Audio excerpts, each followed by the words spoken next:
Alright, welcome back everybody. Thanks so much for joining in. Today we've got a good video, but before we get started, I just want to make a quick disclaimer. Today's video may end up being a little bit long. Typically I try to not make my videos very long so that I can keep everybody's attention, but there's just a lot to talk about in today's video, so it may end up being a little lengthy, but hang in there and keep watching because there's this should be a pretty good one here. So without further ado, we'll get going with the video. So today we're going to take our first look at a new game that was released not too long ago. It is actually available on Steam in a beta version right now, and you can get early access to it for I think around 30, depending on if you own some of their previous games, you can get it for anywhere from $30 to $40. This game was created by a company called Reiza Studios. It may be pronounced Reiza Studios, just depending on who you ask. Different people have different pronunciations of it, but I call it Reiza Studios. That's what I've heard before. Unless you are really deep into sim racing, they're kind of a smaller production company that has made several racing games, but due to not having a huge budget like the likes of Assetto Corsa and iRacing and things like that, you may not have heard of them. However, that does not mean that they make bad games, because that's actually exactly the opposite of what the case is. And this game is called Automobilista, or Automobilista. Again, with the names, they always choose some strange names, and sometimes they're hard to pronounce. But I'm going to pronounce it Automobilista Motorsports Simulator. Now, as I said, this was by Reiza Studios. It has not been out that long, and they've been teasing this game for 2 or 3 months now. They started out with a few screenshots, and then there was a video that followed, and now, of course, because the game is available, you can easily YouTube Automobilista, and gameplay videos do come up, so you can do that if you would like. I'll also be having some videos here in the future on this game as well, just testing out various cars. But the one thing I wanted to hit on first is that whereas a game producer or a game developer like take Forza Motorsports, Turn 10 Studios, for example, we know that every 2 years they come out with a new version of the previous version of the Forza Motorsports. So, you know, they've had Forza 3, Forza 4, Forza 5, and now Forza 6. And the way they advertise it in a way that we know that the next edition or the next version of the game is going to be a continuation of the previous game. It's going to be updated and better graphics, and maybe the physics have been touched and the menus have been touched, but we know that it's going to be just a continuation of the previous game. One issue that I have with Automobilista and Reiza Studios is that when they teased this particular game, everything that they produced and let us know about and talked about, to me, I got the impression that this was a brand new game that was a complete overhaul, something brand new that you can hop into. It's going to be a new experience, and it wasn't going to stem from anything else that they had previously produced. However, getting in the game and playing, I see that that's not the case at all. If you're familiar with Reiza Studios, or if you've tried a lot of sims, and maybe you've tried some not well-known sims, there was another sim that has changed names on several occasions, and its latest rendition of the name was Stock Car Extreme, or actually Game Stock Car. It's been several different names, but basically it was the same game that would just change names and add a few different types of vehicles. What I found with this game is so similar. It's so similar that I think that they kind of gave us false impressions, because this is not a new game. To me, this game is basically just Stock Car Extreme with some tweaks to the user interface, some graphics updates, but for the most part, this is the exact same core simulator, and even the menus look very similar. Now, don't turn away because I'm saying that, because that does not make this a bad game at all. Stock Car Extreme was an excellent game. Graphics were so-so, but that's because it's on DX9, I believe, and there's only so much you can do with that. But as far as physics, Reiza Studios is on point with physics. I believe those guys stemmed from the original R Factor. Reiza Studios, I believe, were some guys that used to make mods for the original R Factor, and they got very popular, gained some steam, and they decided to start a development company themselves, and that's where these guys came from. So they have a strong, their games are great. Everyone that I've played, I've never had a problem with any of them. So, we'll start off right here. I'm going to kind of, and as I said before, if you missed the beginning of the video, this may get long, but I don't want to skip anything. So I'm just going to keep on talking about this stuff, and hopefully it'll keep your attention, because I've got some good information about this game. Anyways, this is the menu screen that you load into. I do have a little problem with this menu screen, and that is that any game that you play, for the most part, when you launch a game, a similar screen to this comes up. And what it basically is advertisement or representation of what brand vehicles are in the game, what tracks are in the game, and most of the time it's a 15-second or 10-second screen that will skip through after you've had time to read what's available in the game. It's just for advertisement purposes. It's part of the way that the developers pay to have the content in the game. So I found myself with this game and Stock Car Extreme sitting here staring at the screen, kind of wondering what was going to happen. And then after a few seconds, you look down and you see that so there are options down at the bottom of the screen. As you can see, there's single race, test day, time trial, championship, and multiplayer. So so I'm supposed to do something here. So let's say I just want to do a time trial. So, or let's say we just want to do a test drive or a test day. So you click test day, and it brings you to this screen here, and you're like, okay, awesome. Then you start looking over here through the list of cars, and you realize that everything you're picking is a, one of these off-road trucks, and you're like, wait a minute now. I thought this game had, excuse me, I thought this game had a bunch of vehicles you can pick. What's going on here?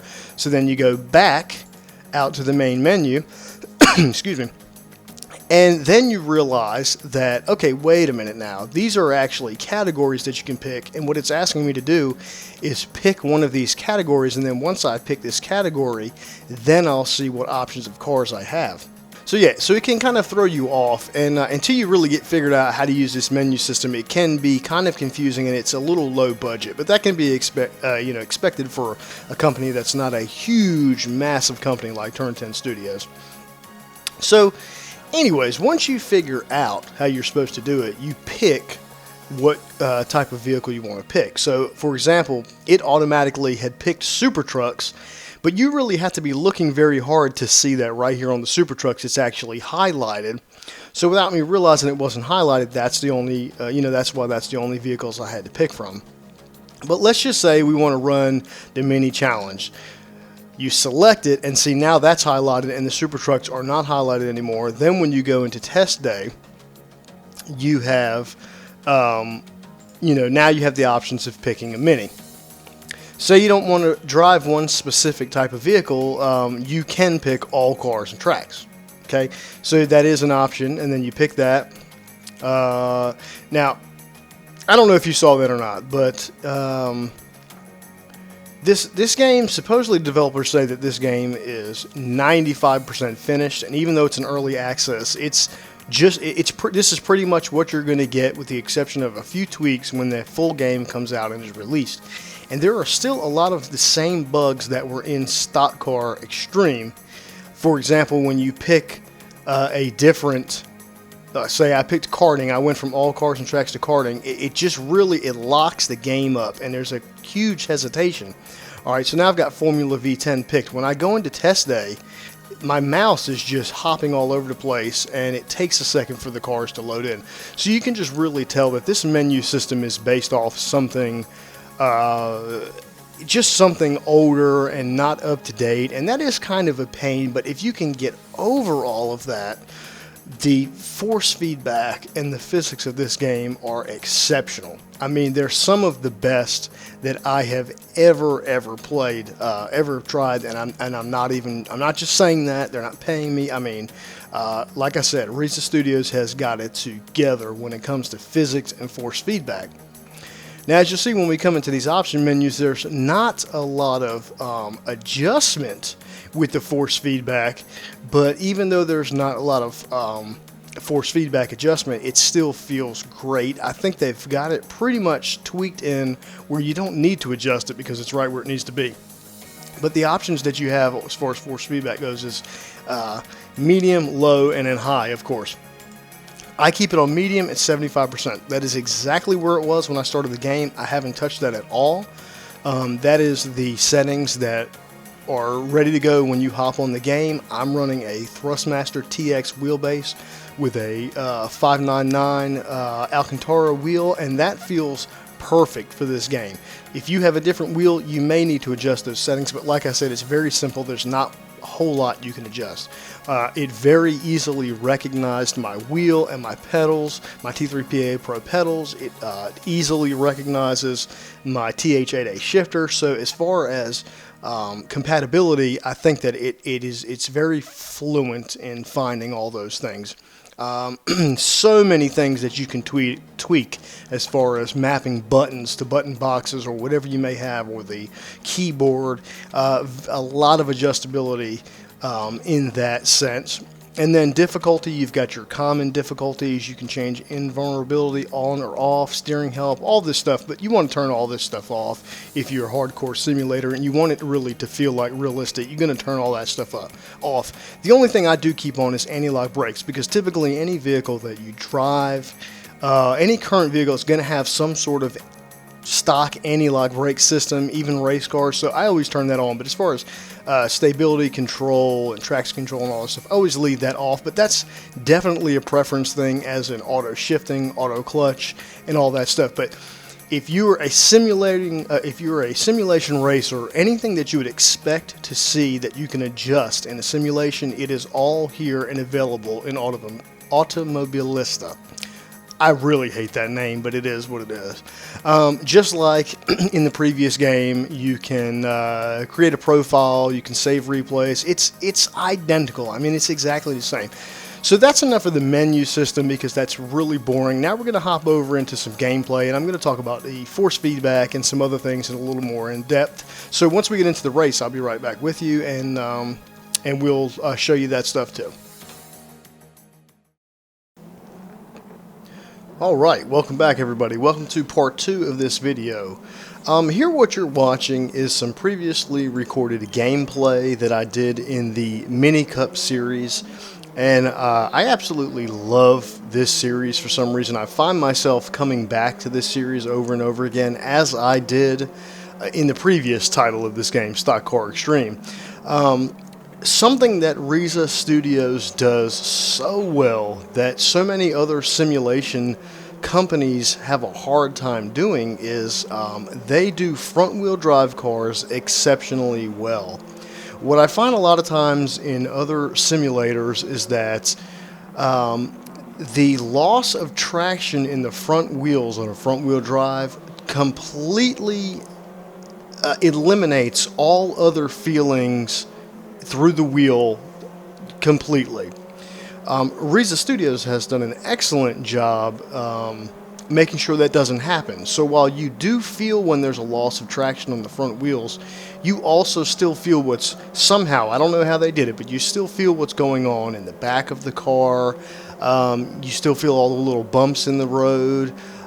So they did a really good job. So I find myself going back to that, back to the series over and over again, and that's just some gameplay that I had. So that's what we're going to use, so that I'm just talking and not trying to race and talk. So I went a little long on the beginning, so I'm going to try not to go so long on this second part. And we're just going to get a little more in depth in some of the actual gameplay features.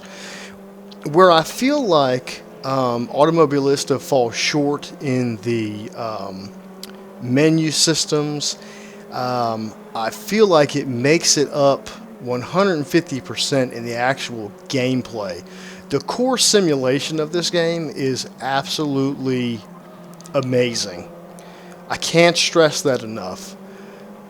Likewise with the front wheel drives, rear wheel drives, and the all wheel drives are exceptional. Even the off-road classes, they've got a off-road Evo series that's 95% on dirt, just perfectly of how exactly I think it would feel just to hop in an Evo and thrash around a rally course. I mean, I honestly think it does a lot better job than most of the bigger sims that are available, and that's just my honest truth. That's just the honest truth. That's my personal feelings towards it. And I think if you hopped on this game and actually gave it a try, you would more than likely agree if you can get over the lackluster graphics and the user interface. Now that I touched on graphics, I'm going to continue on with that. I do definitely feel like the graphics in this game is a major step up from Stock Car Simulator.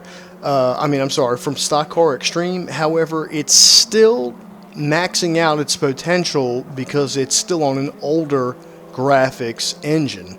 I feel like if they could have made the transition, I think this would have been a good time to make the transition over to DX11. They could have really capitalized on the graphics.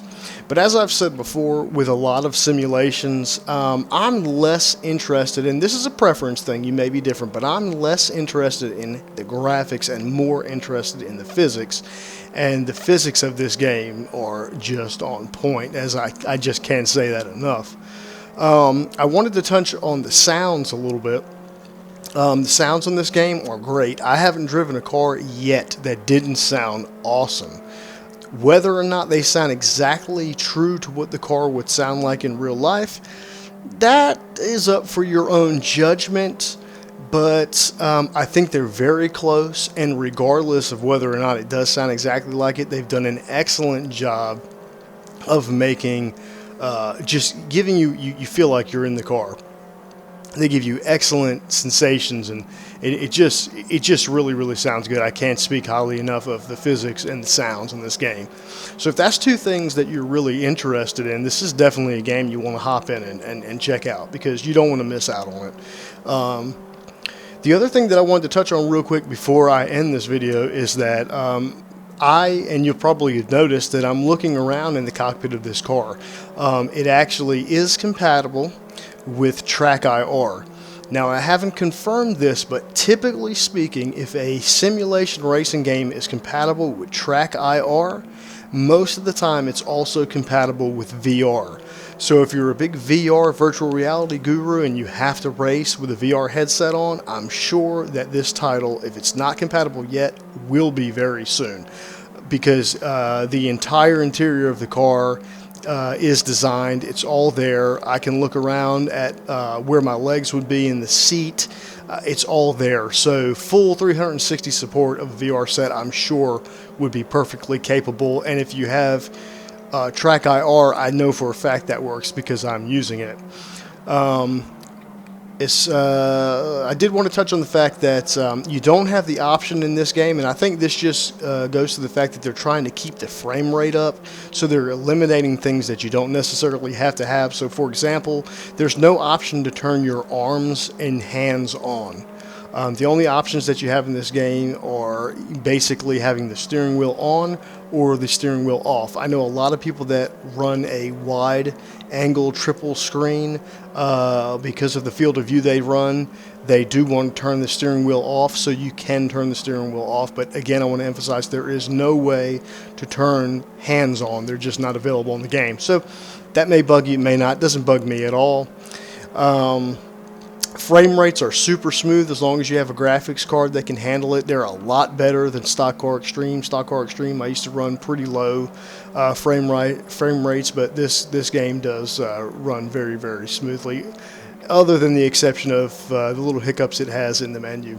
But either way, that's been our first look in our pretty somewhat in-depth review. I really think that if you're a simulation fan, go ahead and pick a copy of this up. Go ahead and grab it early access. I think it's on sale if you go ahead and get it early access.